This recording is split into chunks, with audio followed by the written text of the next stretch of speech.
What is the significance of turban that you are putting? To abolish that inequality. Concept of turbans were brought into the kings back in those days. Used to think that they're the kings because they have a crown on their head. Only from arriving in Canada from Punjab, India, at the quite young age of 18. It was a very small plane. Literally went on the staircase, took a selfie, and I said, "Welcome to Sudbury," just to myself. Thanks to him in saying the first hello, that also taught me that always make the first hello. When you do Bhangra, you're in high spirits.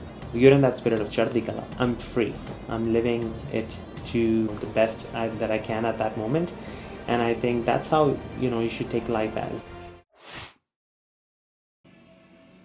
All right, good evening and welcome to the show. You are listening to CKLU 96.7 FM, your station. My name is Arjun and the show is Beyond the Borders with Arjun Season 1.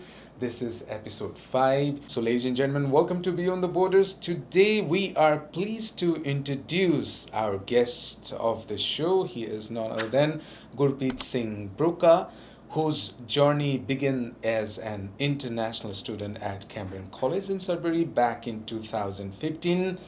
Not to forget, at the age of 18, ladies and gentlemen. Since then, he has been a passionate advocate for international students and newcomers, leaving a profound impact on campuses.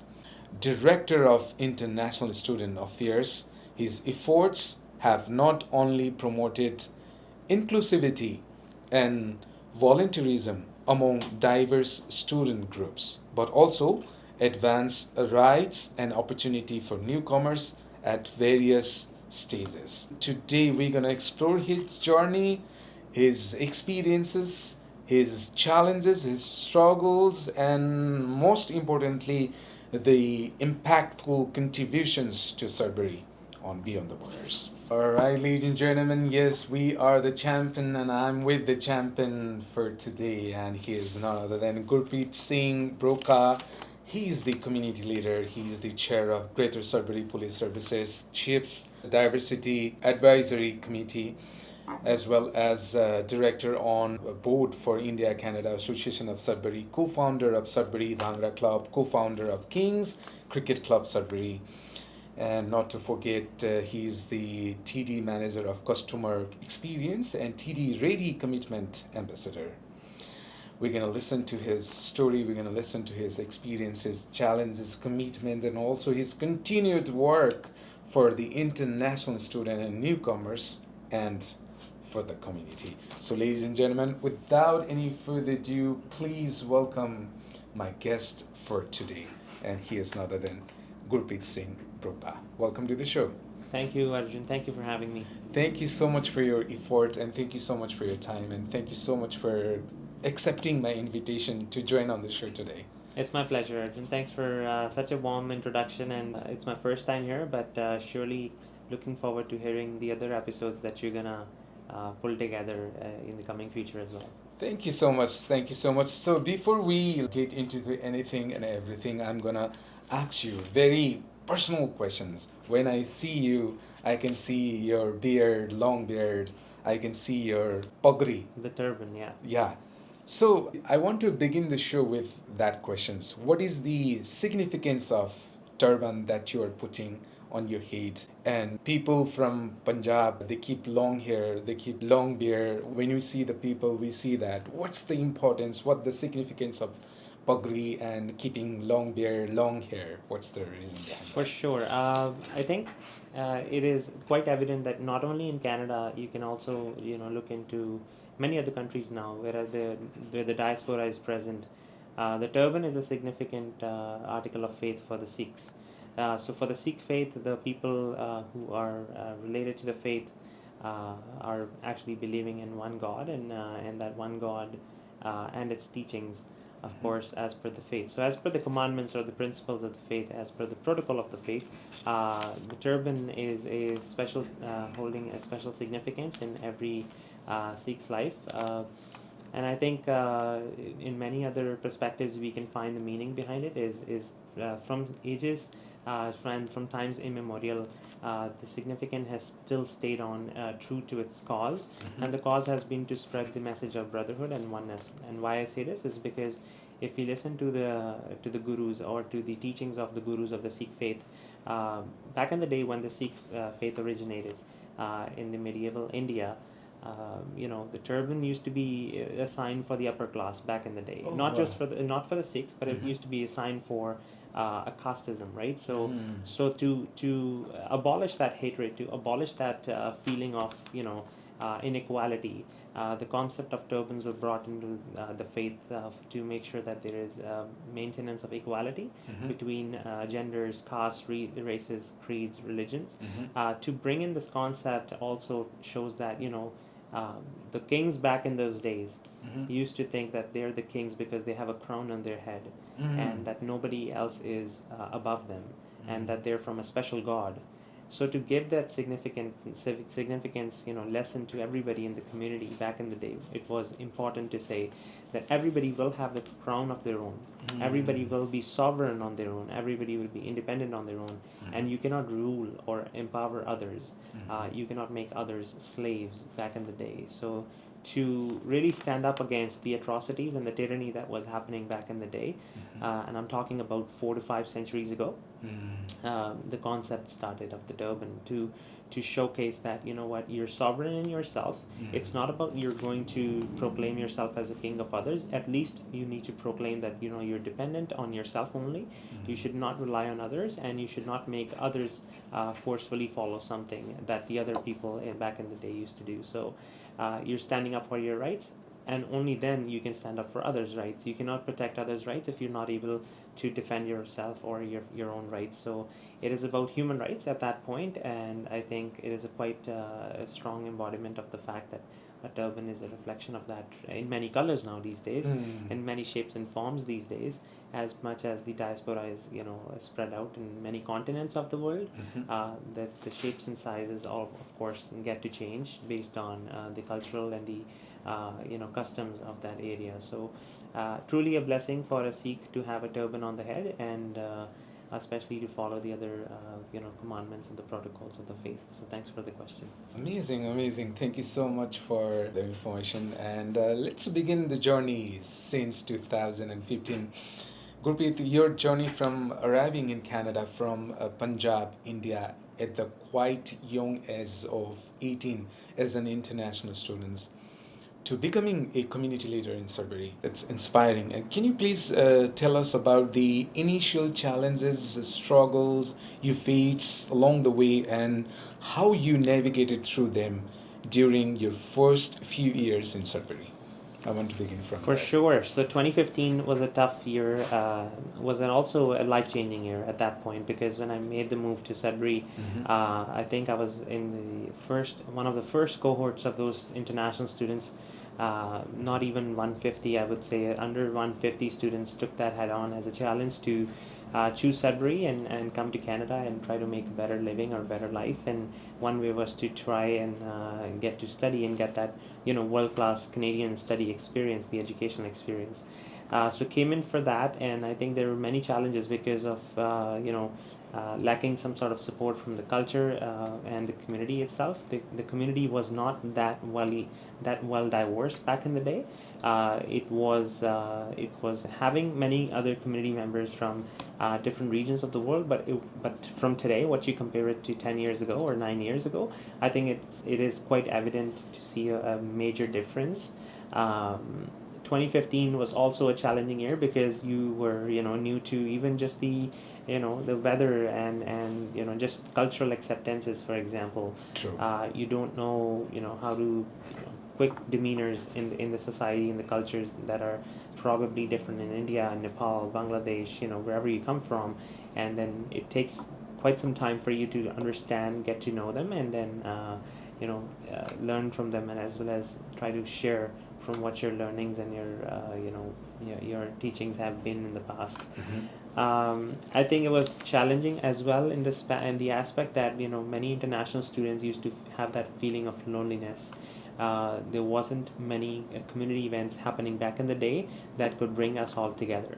So I think it was kudos to a lot of events happening within Cambridge College campus that I arrived into in 2015 that gave us those opportunities to connect with fellow students, fellow alumni, and even some of the existing international students who were outgoing when we were coming in, to connect and create that bond that we necessarily wanted, because we were, hundreds and maybe thousands of miles away, depending on where you're coming from.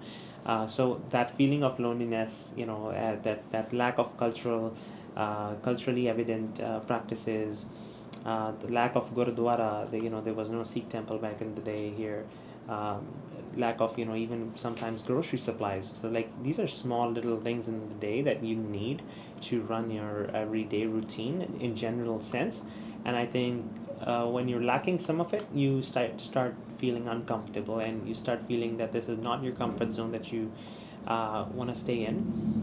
And to me, I think personally, when I understood that these are certain challenges, when I started living through these challenges, I took it head on, as in, what, why don't I just stay and try to make a difference for the next person, and not just for myself, so that at least this thing improves for the next group of people that are going to come, or newcomers that are going to arrive, or international students that are going to arrive. So many bumpy rides through all this journey from 2015 to 2024.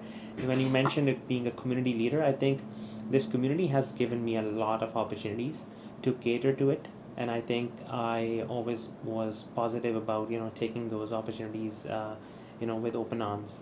And whether I failed, whether I succeeded, I at least tried. And I think it means a lot when you're putting an effort, and I think also need a community like Sudbury to appreciate those efforts, because I can't say that I did everything on my own. It was all through my peer support, my family members, my friends that I made here, and friends that I called second family here almost. I think have played a crucial role in this journey thus far. So from 2015 to 2024, and I hope for their continuous support as well to bring some smiles to one face and the other. So, and I think it has always been about not just yourself. You have to take on to make the next experience better, and that's what I've always tried to do. I want to take you again to the journey of 2015 when you first arrived here in Canada at the age of 18, so young. You have shared offline, like when we had our conversation, you said no residence. You were all alone until 1:30 a.m. in the morning. No SIM card, no clue from college about the student. You have faced that situation. Right now, the student who have come just now, I'm sure they have never faced that kind of situation. So, can you please elaborate on that situation, that journey, when you first landed in here? I think it was quite a surreal experience. I have a quick memory of this. As soon as I landed in Sudbury, it was a very small plane compared to what you see as planes in the other airports of the other areas of the world, right? So I was like, I came down and I'm on the tarmac, literally on the runway, and they're telling me to walk into the airport. That is the Sudbury airport. And the first thing I did is I literally went on the staircase, took a selfie, and I said, "Welcome to Sudbury," just to myself, not knowing that nobody will say this to me.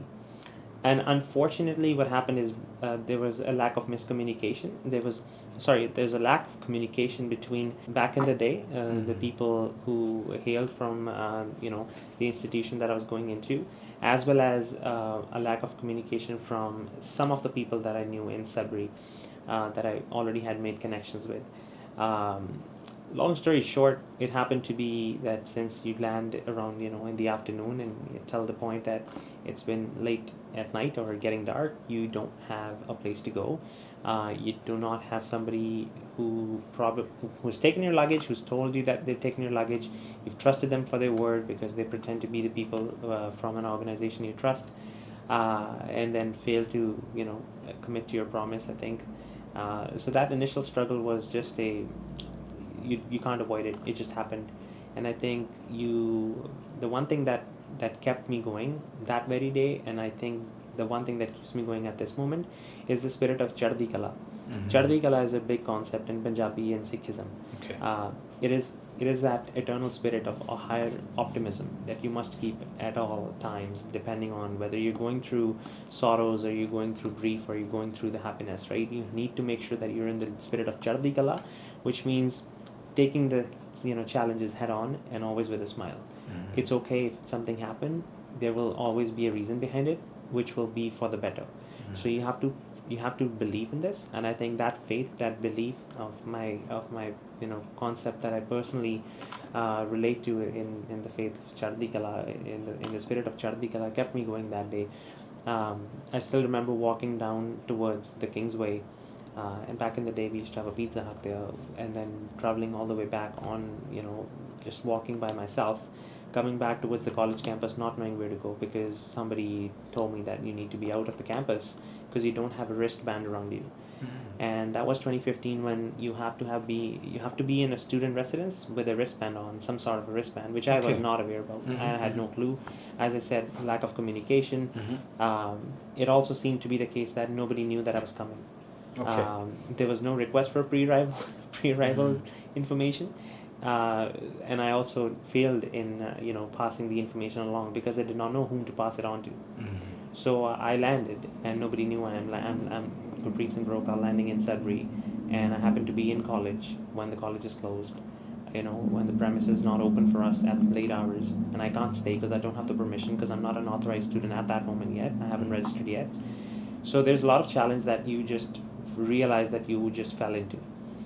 During that same day, when you end up being home late at night through the help of somebody who spoke Hindi, who spoke a language that you knew, and who literally, as a matter of coincidence, came off a bus that was coming your way, and this person came off the bus going for a shift at Shell gas station at the intersection of Beardown and LaSalle, just said a hello.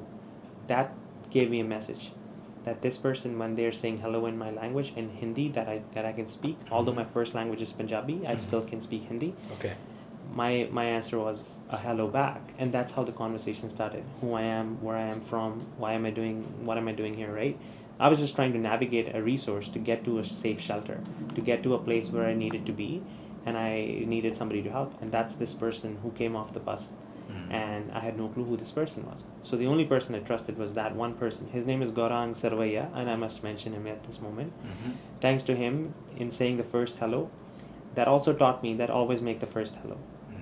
Because not only you who are in a vulnerable spot can be helped out, but maybe it can teach somebody to keep spreading that first hello and the message along the way, and in many ways you can help others.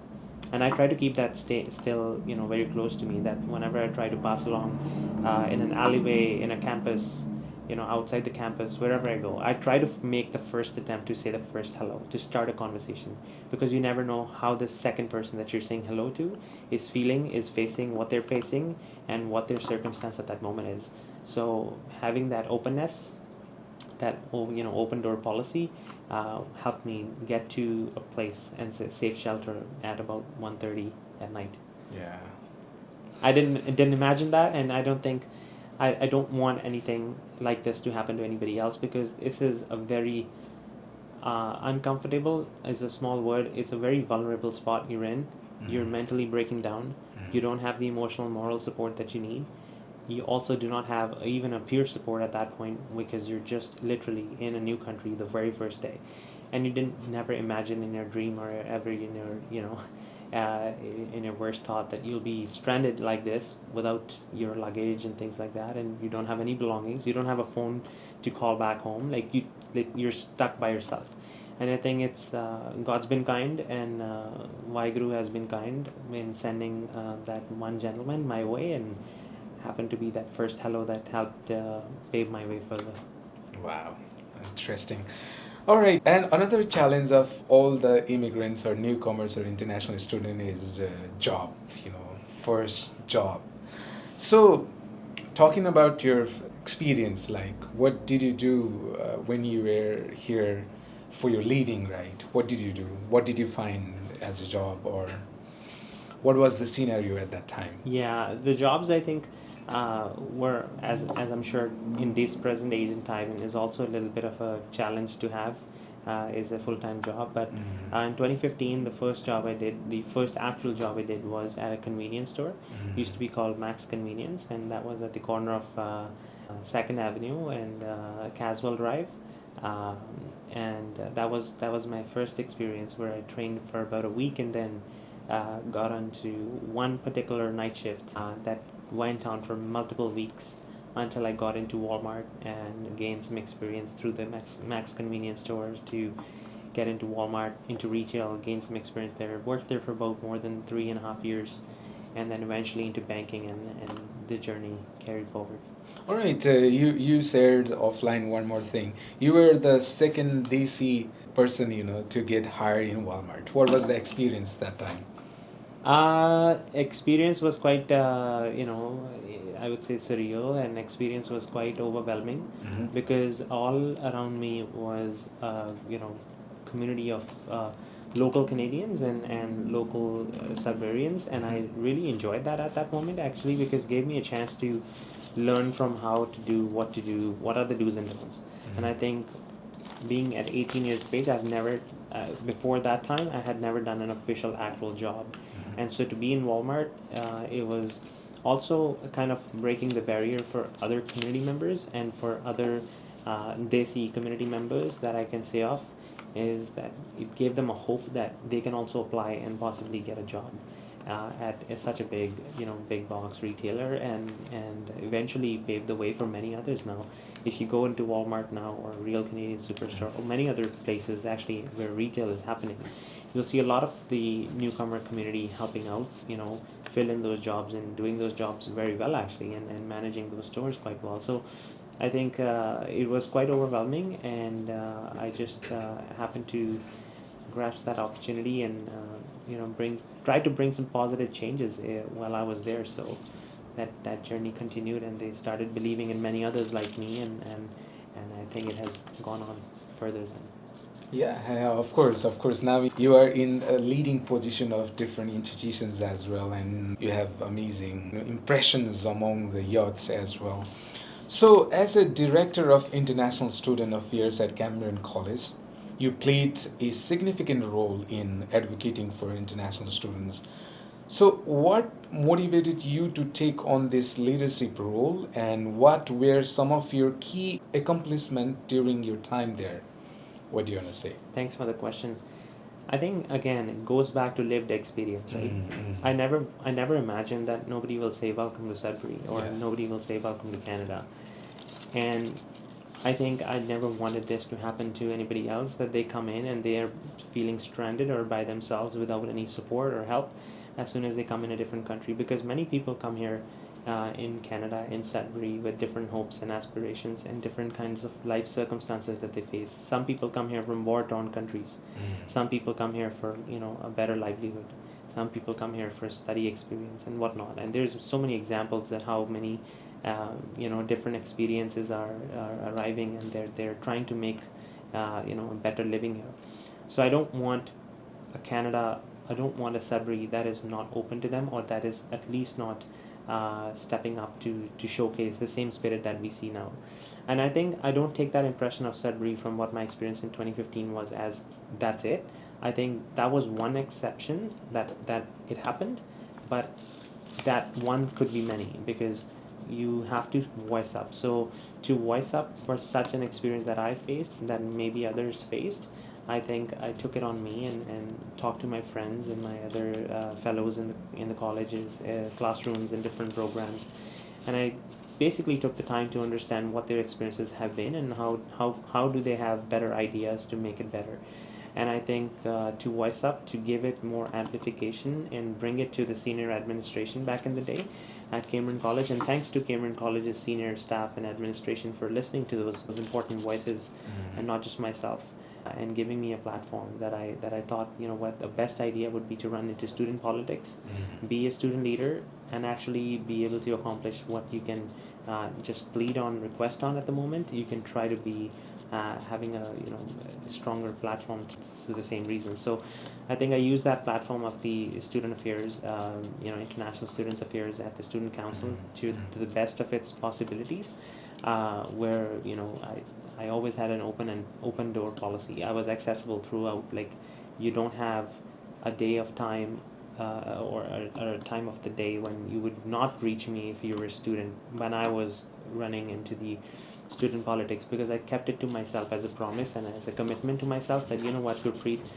if somebody didn't pick up your phone because they had to and you suffered or you went through an experience which was very disappointing, True. you don't want anybody else to have that same experience. So and those experiences, those accomplishments that I can think of is just giving that sense of care, giving them that opportunity to speak, giving them the opportunity to celebrate events like Diwali, giving them the opportunity to celebrate events like Multicultural Day, giving them the opportunity to speak up in debates, declamations, and extempores, and speak their heart out, and maybe doing musical festivals, and holding down the events where we could celebrate Holi, and things like that. Like, these are some culturally important things that happened, uh, that I either try to push forward or continue doing what was already a thought around, and wanted to try to give it a good shape. And thanks to the peer support again for making it possible, because yes, you can have an authority, you can have a position, but you cannot deliver if you don't have the support of the community, or if you don't have the support of the friends and family around you. So I've been quite grateful to them all this time along, and I think God has been kind. Yeah, also you have been actively involved in various non-profit organizations in Sudbury. Could you please share with us some of the initiatives you have been a part of and how they have impacted the community? Would you like to Yeah. share some of the... Yeah, so I've been involved with Diversity Advisory Committee at the Greater Sudbury Police Services for about 5 years. I think 2019 Octoberish when I joined. I joined it as a member on board, and I'm fortunate today that I sit on the committee as the chair, having had the experience. And I was telling you, before this conversation in a casual setting, that the opportunity to sit on this committee is, you cannot envision the impact that it can have, because with this committee and its counsel and the guidance that it provides to the chief of police, the impact could be on multiple lives that you don't even envision. And why I say this is because we're in this committee, the Diversity Advisory Committee, as the name stands for Diversity Advisory. We're advising on diverse relations. Okay. We're advising the chief of police and the Greater Sudbury Police Services on how to try to make policing better day by day, how to make policing more inclusive day by day, how to make policing be more accessible, be more approachable for every community in this city of Greater Sudbury day by day. And I think we're taking that time to sit on, to hear different voices, to give the chance to multiple kind of ethnicities, race groups, and other ethno-religious groups and whatnot, and having that opportunity one by one to speak to many community members through that channel, through that one committee, that can cater and bring the results forward in the sense of a better police service, a more inclusive police service, and building more trust in Greater Sudbury Police Services than what it is at the moment, and try to shape it in a more inclusive sense. One example of that is that now we've already had one Punjabi police officer sworn in into the Greater Sudbury Police Services, and I think it's because of the value that people have started seeing from the Punjabi community, that they can bring in, and that they can add more value to the Greater Sudbury Police Services, and they can probably create a career out of the Greater Sudbury Police Services. So it's that faith that has started generating, that belief that has been evolving ever since this committee has been doing its work. And I think if we keep going to the historical references, this committee has been existing for more than about 35 years. And it has been in the existence in many different shapes and forms and many different names, but Diversity Advisory Committee still commits itself to working even towards human rights. And I think one such work that I can think of is very recently, last year, we were working on the search of persons in custody. So how do you search a person who is from a particular faith or a religious group or a minority or what other community channels, uh, how do you search them, and how do you make sure that the sentiments are kept, in its best faith and best sanctity. So many such things, many such activities that I've been tried to explore through the Diversity Advisory Committee. And I'm also thankful to TD, because I hold the portfolio of the TD Ready Commitment Ambassadorship Program in Northern Ontario. What it tries to do is tries to bring in the initiatives that TD has in the community, in helping the nonprofits, in helping such activities such as wealth, and support, not only wealth support, but like I can say that fitness and health is quite important, because we always have heard that if you have a healthy lifestyle, is only that you can have a better livelihood. So creating initiatives where we can support King's Cricket Club by helping through TD sponsor that, it is all kind of interconnected. And it is delivering on many channels and many avenues, and I'm just trying to do my part. All right. I was about to touch your passion for sports and culture is evident through initiatives like the King's Cricket Club and the Sudbury Bhangra Club. How do these organizations contribute to community engagement and the celebration of cultural diversity in Sudbury? I think the name themselves, like the name is Sudbury Bhangra Club, and Bhangra is a dance form that represents Punjabiyat. Punjabiyat is all about positivity, is about oneness, is about love, is about compassion, and that compassion, that love, that oneness can be represented to the dance form, which is Bhangra. It is a global symbolism, not only just in Punjab, not only just in India. I think it is becoming a phenomenon. It is a festival that you enjoy. When you do Bhangra, you're in high spirits. You're in that spirit of Chardi Kala. You're expressing yourself that no matter what happens, I'm free. I'm living it to the best that I can at that moment. And I think that's how you should take life as is, live in the moment, live in the present, enjoy it. And I think Sudbury Bhangra Club has been formed with the help of my fellow, one of my senior mentors, Ranjot Singh. Ranjot and I had this idea that he's also a great dancer in Bhangra, and I also try to do Bhangra bits and pieces, and I think we quite did well, both of us together. So we framed an idea that let's form this group, let's have Sudbury Bhangra Club as a special formation of people that can bring the same sense to light on a stage or an event, and whenever we go, wherever we go, however we perform, this same idea still stays alive, is to bring that message of positivity, oneness, and that compassion towards each other. King's Cricket Club is a formation of last year. Many Northern Ontario residents, and especially residents in Sudbury who are from newcomer communities, and even the communities that have been here for a long time, have been quite intrigued by the sport of cricket. So we wanted to give a specific platform and an opportunity for the residents of North Ontario and Sudburyans, of course, to come and show their skills in cricket and try to excel. And if you're bringing excellence to the game, to the sport, you're gearing yourself towards a better lifestyle with health and fitness. But not only that, you're actually possibly bringing some accolades to the community of Sudbury, and bringing Sudbury at a better cricketing stage in Ontario, and not only Ontario, maybe in Canada. I'm glad to share that we've had the support from the vice captain of the Canadian national women's team, Amarpal Kaur Dhillon, has actually given us a shout out and has appreciated the efforts of King's Cricket Club Sudbury, because we're including people from Nepal, Bangladesh. Wow. We're including people who are local Sudburyans, born and raised in Sudbury. We're giving importance and giving that opportunity to the young buddy who are 14 and 16 years of age, is coming to try in cricket, and not only baseball, that they can swing the bat, and maybe try cricket, and try to bring cricket in Canada at a major stage. And I think it all starts from that one person, and then the next and the next, and keeps going on, and that process follows. So and I think I'm also thankful to my fellow co-founders, Navdeep, Simarjeet, Safwan, and Sahil, who have been helpful in putting this King's Cricket Club into its shape at the moment. Also proud to share that we recently won the Northern Championship. Oh, We've just been congratulations. 1 year in. We defeated 7 other teams from North Ontario, which is the teams from Thunder Bay, Sault Ste. Marie, Timmins, North Bay, and Sudbury itself. And it's because of the support of the community of Sudbury that we've been able to practice, put it together, and then bring some laurels to the city back, and put Sudbury on its big stage. Almost at the end, I have a few questions left. Sure. You have received several awards for your volunteerism and leadership, including the Sudbury Community Volunteer Excellence Award and the Queen's Jubilee Medal. How have these recognitions influenced your ongoing commitment to community services?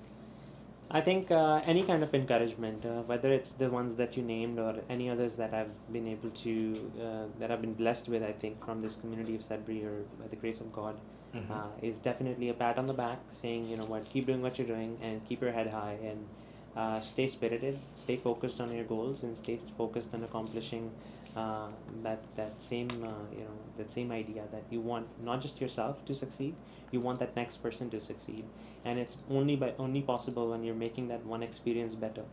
I always try to say this, that you can't change the world in a day, you can't change the world by one person, or what you can change is you can change the life of one person with your one act of kindness. And I think it's important to keep spreading this message. Whatever task or activity you take on, it's that effort that counts, it's that courage to make that effort that should be appreciated. And I think I've been quite honored by these such honors that I've received from the community of Sudbury and in various occasions. Quite thankful, and as I say, I want to make sure my family and my parents and my peers are feeling proud of me. But also from this, many others take inspiration that they can. If I can do this, then why can't they, right? So I hope this message is well taken. People, they don't have time to think about somebody else, but you are thinking of somebody else, and you are continuously giving back to the society, volunteering. So can you please highlight the importance? Why do you think like this volunteering is important? I think volunteerism in community is very important, and why I do this is because I personally have a very sense of belongingness to this. My faith teaches me selfless service. My faith in Sikhism teaches me seva, the concept of serving others, the concept of standing up for others, and trying to be the person who's sharing whatever your privileges are. And I think everybody should be trying to do their best on their own ways, and I appreciate the members of the community who does their a bit from their time personally to make somebody else's experience better. I think it's a have to, because as I go back to my own story, if it wasn't for that one person, maybe my life could have been different. Maybe that experience could have been different, which maybe I was not even be sitting in with you here, right? So I think it makes a huge difference when you're doing that one act of kindness in one person's life. And as I said earlier, right, you can not make the change of the world in a whirlwind like that, but you can change one person's life with that one act of kindness. And I think volunteerism has taught me that you actually gain a lot than what you give back. I personally felt that I've learned always from any volunteering experience more than what I expected, and I think I've always been empowered more than I was before volunteering. So I really encourage many newcomers, international students, be it whoever the listeners are, if you've never done volunteering, try to look and navigate your channels, and try to open up your avenues by volunteering. It can teach you the skills and those basic etiquettes that sometimes you miss, and some kind of demeanors that you miss. And I think those tips and hints, those success ideas, those things that we try to kind of sometimes surf on internet, how to be successful. I think you can live through those experiences when you're volunteering, because the more than you give is you get back, and you learn it, and it's personal experiences. So I think that's my message, is volunteering is important, and be it in many shape and forms, whichever one you take on, try to give back to the society, and you'll feel good at heart. All right. What's your message to newcomers and international students who are in Sudbury? My message to newcomers and international students is, stay positive and always believe in yourself. Always believe in your identity. Stay true to yourself. Never shy away from who you truly are. I spoke of this in many areas, in many avenues, many channels, but I want to repeat this. always stay true to your identity. Be proud of your identity. You're unique, and what you can do, nobody else can. You are full of potential. You need to understand this. And if you're feeling, a little discouraged about not achieving this thing one day, there may be a better thing available for you, ready for you the next day. So keep your head high, keep doing what you're doing, stay positive, and I must say, every international student story is an inspiration. It's not just me. Every international student, every newcomer that comes here is really inspiring, because it's always different circumstances. It's always different challenges, and the more you learn, the more you feel your story is a little lesser than theirs, and then you feel humbled. So I think keeping that in you, staying humble, and staying true to yourself, to your identity, being proud of your culture, your heritage, because that is going to frame your legacy, and that's how you will stay true to yourself, to your teachings, and to everybody else who feel proud of you. So keep doing what you're doing, keep your head held high, and I'm always proud of all the international students and newcomers in Canada. And we are really, really proud of you. Thank you so much Thank for you, your Arjun. time. It's a great privilege listening to you. Thank you so much. Very Thanks a kind of lot. you. Thank you.